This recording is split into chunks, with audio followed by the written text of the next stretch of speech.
Sa biglang tingin at biglang rinig, ang pagsoli ng PhilHealth ng 90 billion sa National Treasury ay isang indikasyon na sila ay gumagawa ng maayos at malinis na trabaho. On the other hand, if you look deeper, it will appear na ang PhilHealth ay incompetent, tamad at hindi nag-iisip. As early as May this year, nagsoli na ang PhilHealth ng 20 billion. Bakit nahulaan nyo na ba kung sino-sino magkakasakit? At alam nyo na magkano ang gagastusin nyo sa mga nagkakasakit? May gana kayong magsoli ng pera.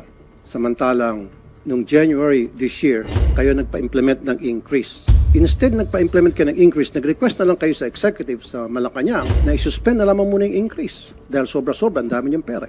Sana palawakin nyo na lang yung mga health benefit coverage. Nandiyan yung sa mga maintenance medicine, nandiyan din yung sa dental, mahina yung pagtulong ng gobyerno sa mga mahirap na kababayan para mapangalagaan ang kanilang kalusugan. Sabi kasi ni Mr. Ledesma, very aggressive daw sila pag-increase ng case packages. Did I hear it right?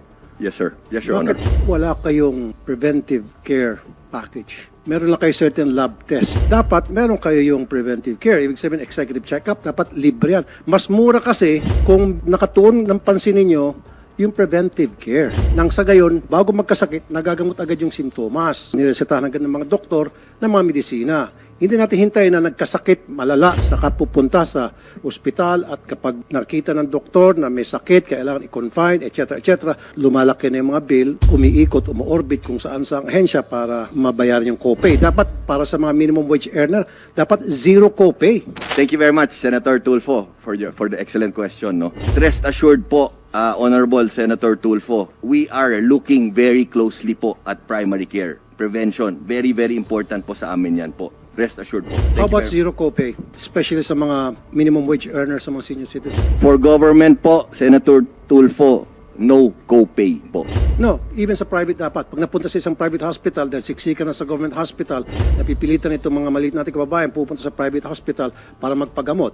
Meron ako nababalitaan na gusto na magpa-angioplasty dahil kailangan talaga gawin yon. Malalaman-laman nila na malaki pa lang kanilang copay, umaatras na lang. Yung iba, umaasa lang sa gamot-gamot, sa mga herbal-herbal, and then wag ka later on, na-stroke, namamatay. Noted po, Senator Tulfo. We will look closely into that na yung private po. So dapat sa zero copay. Yes po. When will that happen, sir? We'll work as fast as we can, pero siguro a realistic timetable, Senator Tulfo, will be maybe around 6 months po before we can start implementing. Bakit wala kayong plano para sa dental care? Although meron kayong tinatawag na oral surgery, pero doon sa dental care, wala kayo. Dapat meron din kayong programa para libre pustiso para sa mga senior citizen. Marami mga senior citizen, parang 8 out of 10 pagpupunta sa programa ko, mga bungal na dapat hindi yon. Dapat magbibigay ka ng libre pustiso. Meron dun sa mga minimum wage earner na hindi kayo magpapustiso dahil maliit yung kanilang sweldo. And also, mind you, sir, yung taong bungal o walang ngipin, nadi-discriminate yan. Mahirapan silang maghanap ng trabaho. Especially kung sila ay magtatrabaho bilang clerk, customer service, front desk. And then tinatanong ko sa kanila, ba't hindi kayo magpa-cover sa PhilHealth? Hindi po cover ng PhilHealth, sir. We have so much money in PhilHealth.